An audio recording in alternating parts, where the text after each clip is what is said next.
ربی اشرح لی صدری ویسر لی امری واحلل عقدۃ من لسانی یفقہوا قولی۔ الحمدللہ، میں راحلہ سلیم ڈاکٹر محمد سلیم کی وائف ہوں۔ الحمدللہ ہم لوگ بھوپال سے بلونگ کرتے ہیں۔ میرے ہسبینڈ نے پہلے اسلام قبول کیا، ایک جین فیملی سے بلونگ کرتے ہیں۔ میں اگروال فیملی سے تھی، میرا پرانا نام مانسی اگروال تھا، اور میرے ہسبینڈ نے جب اسلام قبول کیا تو میرے لیے میری لائف کا بہت ایک شاکنگ انسیڈنٹ تھا۔ میں نے فرسٹ ٹائم کسی کو پہلی بار دیکھے، میں نے کسی کو نماز پڑھتے ہوئے دیکھا۔ میں نے اچانک یہ اکثر کر کے ایک پرٹیکولر ٹائم ہوتا تھا اور یہ گھر سے کہیں چلے جاتے تھے، اور میں ان سے پوچھتی تھی کہ آپ کہاں جاتے ہیں، تو یہ رپلائی کرتے تھے this is none of your business, you have to do your job. تو میں بھی خاموش ہو جاتی تھی۔ باقی میرے فادر ان لا سے اکثر ان کی ڈیبیٹ اور سب کچھ ہوا کرتا تھا، بٹ مجھے نہیں سمجھ میں آتا تھا کہ یہ ڈیبیٹ کیا ہے، یہ لوگ کس بات پہ اتنا زیادہ، مطلب ان کا ڈیبیٹ اتنا ایگریسو موومنٹس پہ کیسے آ جاتا ہے۔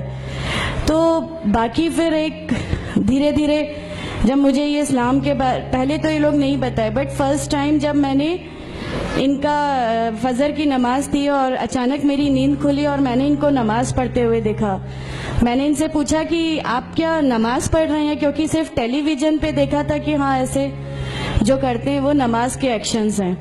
میں نے ان سے پوچھا کہ آپ نماز پڑھ رہے ہیں، انہوں نے کہا کہ ہاں میں نماز پڑھ رہا ہوں۔ میں نے بالکل دیر نہیں کی میرے فادر ان لا کو بتانے میں۔ میں روم سے باہر نکل کے اور میں نے سب سے پہلے ان کو بتایا کہ پاپا جی آج ان کو میں نے نماز پڑھتے ہوئے دیکھا۔ تو انہوں نے مجھ سے کہا کہ ٹھیک ہے خاموش رہو، ابھی کسی سے کہنا نہیں، ہم دیکھیں گے کیا کر سکتے ہیں۔ اب وہ جو میری لائف کا مومنٹ تھا، وہاں سے میرے کو ایسا لگا کہ یہ کیا ہوا، مطلب یہ کیا کر رہے ہیں، ایسا کیوں کر رہے ہیں، یہ کہیں یہ کسی ایسے ویکتی سے تو نہیں مل گئے جو ان کو ٹیررزم کی طرف لے جا رہا ہے، اور یہ ایسی چیزوں میں تو نہیں انوالو ہو جائیں گے۔ ایک بہت بڑا ڈر جو میرے اندر تھا وہ، اور on that time I was pregnant, تو میرے کو ایک بہت کھلبلی سی لگی رہتی تھی کہ یہ کیا چل رہا ہے، یہ کیا چل رہا ہے۔ پھر دھیرے دھیرے کر کے جب میں ان کی بکس وغیرہ جو المیرا میں رکھی رہتی تھیں وہ میں پڑھنے لگی اور ڈھونڈنے لگی، یہ چھپا کے رکھا کرتے تھے، اور مجھے جب بھی کوئی بک ملتی تھی تو پھر میں اس کو پڑھنے لگی۔ تو مجھے اس میں ایسا کچھ لگتا ضرور تھا کہ پتہ نہیں کچھ ہے، کوئی ڈیفرنٹ چیز ہے، کیونکہ میں نے دیکھا کہ ان کے اخلاق، ان کی سب چیزیں بالکل چینج ہو گئیں، جو یہ پہلے تھے اس سے یہ بالکل الگ ہو گئے۔ تو مجھے ایسا پرسنلی لگتا تھا کہ اس پلیٹ فارم نے ان کو ایسا کیا دیا جو میرے ہسبینڈ کو بالکل چینج کر کے رکھ دیا۔ مطلب الحمدللہ یہ اس سمے کوشش کرتے تھے کہ جو نبی کی سنتیں ہیں، جو ہمارے نبی صلی اللہ علیہ وسلم نے کیا، اپنی وائف کی مدد کرنا، اپنی وائف کے ساتھ کس طرح اس کے حقوق کی ادائیگی کرنا، یہ سب کچھ وہاں الحمدللہ کرنے لگے۔ اور مجھے جو ان کا یہ ڈراسٹیکل چینج تھا، جو ان کو اس پلیٹ فارم پہ آئے ہوئے 6 months یا 1 year ہوا ہوگا، وہ دیکھ کے میرے لیے ایک بہت بڑا ایک سرپرائز تھا کہ یہ کیا ہوا۔ پھر اس کے بعد مجھے لگا کہ نہیں، میں بھی اب اس کو جانتی ہوں، میں بھی اب پڑھوں گی، اور پھر میں اپنے فادر ان لا اور ان کی ڈیبیٹ سننے لگی۔ تو جینزم میں گاڈ کانسیپٹ ہے ہی نہیں۔ ہر وہ ویکتی جو بہت زیادہ علم حاصل کر لیتا ہے، بہت زیادہ نالج حاصل کر لیتا ہے، تو وہ ایک لمٹ پر آ کر نعوذ باللہ گاڈ کا وہ مقام حاصل کر لیتا ہے، اور لوگ اسی کی پھر پوجا کرنے لگتے ہیں، اسی کی ورشپ کرنے لگتے ہیں۔ تو میرے دماغ میں اگروال فیملی سے تھی، تو میرے دماغ میں تھا کہ نہیں، ہمارے جو بھگوان ہیں وہ 3-4 ہاتھ والے ہیں، ان کا کیا ایک ہی گاڈ ہے جس کو جا کے آپ کو پوجنا ہے؟ تو نہیں، میں ان سے تو کچھ نہیں مانگوں گی، 3-4 ہاتھ والے بھگوان ہی ہوتے ہیں، یہ نہیں کچھ وہ ایسا رکھتے۔ تو وہاں سے ایک تھوڑا سا ڈسٹریکشن میرے کو گاڈ کانسیپٹ کا آیا، اور ایشور ہے جو اس دنیا کو چلا رہا ہے، یہ ہمیشہ میرے ایک ذہن میں رہتا تھا۔ تو مجھے میرے فادر ان لا کہیں نہ کہیں اس پلیٹ فارم پہ آ کے غلط لگنے لگے کہ نہیں، یہ جو کہہ رہے ہیں وہ صحیح ہے، اور ان کی جو ڈیبیٹ ہے اس کا اینڈ جو ہے وہ یہ صحیح ہے۔ پھر دھیرے دھیرے کر کے مجھے ان کی چیزوں پہ یقین آنے لگا الحمدللہ۔ پھر ہمارے ایک فیملی فرینڈ ہیں، ان کے یہاں یہ مجھے لے گئے۔ وہاں پر کسی نے مجھ سے کہا کہ میں بہت بزرگ ہو چکا ہوں، کلیم صدیقی صاحب ہیں، مجھے ان کا نام دھیان نہیں ہے اچھے سے، بٹ انہوں نے مجھ سے کہا بیٹا میں بہت بزرگ ہو چکا ہوں, میں چاہتا ہوں تم کلمہ پڑھ لو, میری زندگی رہے نہ رہے, میں آپ سے ملوں نہ ملوں, تو آپ کلمہ پڑھ لو. تو الحمدللہ میں نے کلمہ پڑھ لیا. کلمہ پڑھنے کے بعد بھی جب ہم گھر لوٹ رہے تھے تو میں نے ان سے کہا کہ میں نے صرف ابھی کلمہ پڑھا, ابھی آپ یہ مت سمجھیے گا کہ میرے کو سب سمجھ میں آ گیا اور میں اس چیز کو مان لوں گی. انہوں نے کہا نہیں, تمہاری مرضی, کسی میں کوئی فورس نہیں ہے. تو الحمدللہ اللہ تعالیٰ کا احسان ہے, اس کلمے کی طاقت تھی. اور یہ ہمیشہ کہتے تھے تمہیں کوئی دعا مانگنی ہے تو تہجد میں مانگا کرو, تہجد کا جو ٹائم ہوتا ہے وہ بہت قیمتی ہوتا ہے اور اس میں اللہ تعالیٰ سب کی دعائیں قبول کرتا ہے.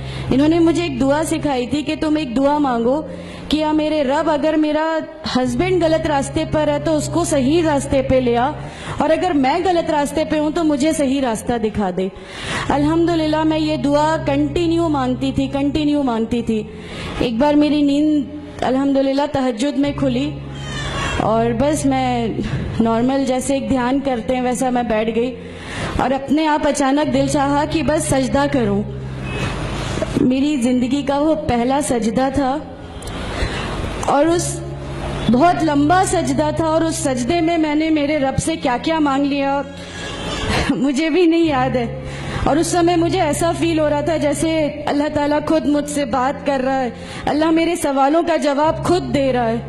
الحمدللہ بس اس کے بعد تو ایسا لگا کہ نہیں, اسلام حق ہے اور اسلام پہ ہی چلنا ہے. اس کے بعد پھر بہت ساری پریشانیاں لائف میں آئیں, سب کچھ آیا, بٹ الحمدللہ اللہ کا احسان ہے کہ اللہ تعالیٰ نے ہر پریشانی, ہر چیز کو ایسے لے لیا کہ ہم لوگوں کو کبھی احساس ہی نہیں ہونے دیا کہ یہ کوئی پریشانی تھی. ایسا لگا کہ اللہ کی پوری راہ میں ہم لوگوں کو ریوارڈ ہی ملنا ہے اس چیز کا, اور اللہ ہمیں اس کا ریوارڈ ہی دیتا چلا جائے گا. الحمدللہ بس اس سمے سے شروعات ہوئی تھی دین اسلام کی. الحمدللہ آگے چل کے پریشانیاں, تکلیفیں ہر ریورٹ کی زندگی میں آتی ہیں, لیکن میں ہر ریورٹ بہن سے یہ کہنا چاہتی ہوں کہ اللہ کی خاطر آپ لوگ اس دین میں آئے ہیں, کسی اور چیز کے لیے نہیں آئے. تو اللہ ہی کی خاطر ان پریشانیوں کو بھی جھیلیے, اللہ ہی کی خاطر جھیلیے. اللہ تعالیٰ اگر آپ لوگوں سے ماشاءاللہ, میں جب گھر سے نکلی, جب ہمارے فادر ان لا نے ہمیں گھر سے نکالا, میرے بچے کی, چھوٹا بچہ تھا, چھوٹے والے کی صرف ایک دودھ کی بوتل تھی, اس کے علاوہ کچھ بھی نہیں تھا. میں جاب کرتی تھی, میں نے اپنے چھوٹے بیٹے کو ماں کے یہاں چھوڑ کے جایا کرتی تھی. میرے ممی پاپا بہت زیادہ ہم لوگوں سے ڈیٹیچ نہیں ہوئے تھے, ایک محبت تھی ان کو ہم سے, تو اس محبت کے کارن ان لوگوں نے کبھی ہمارا اس لیول تک اپوز نہیں کیا جو ان لاز کی طرف سے آیا. تو جب میں میرے مائکے گئی اور میں نے اپنے بچے کو لیا اور میں نے کہا کہ ماں ہم نے وہ گھر چھوڑ دیا, ہمیں اس گھر سے ان لوگ نکالے, ایسا کر کے. ماں ہے, بہت روئی, تم لوگ کیوں ایسا کر رہے ہو, کیا کرو گے, کیسے رہو گے, دونوں چھوٹے بچے ہیں, کیا ہوگا. میں نے کہا کہ ماں آپ صرف ایک ماں ہو نا, وہ مجھے 70 ماؤں کے برابر محبت کرتا ہے, تو جو رب مجھے میری 70 ماؤں کے برابر محبت کرتا ہے وہ کیسے اس دنیا میں مجھے رسوا کر سکتا ہے. صرف ایک چھوٹا سا یہ وشواس تھا. الحمدللہ اس وشواس کو رکھتے ہوئے ساری چیزیں, سب پریشانیاں ایسے اللہ تعالیٰ نے لے لی کہ اس کا میرے پاس کوئی کہنے کے لیے بھی شبد نہیں ہے. الحمدللہ.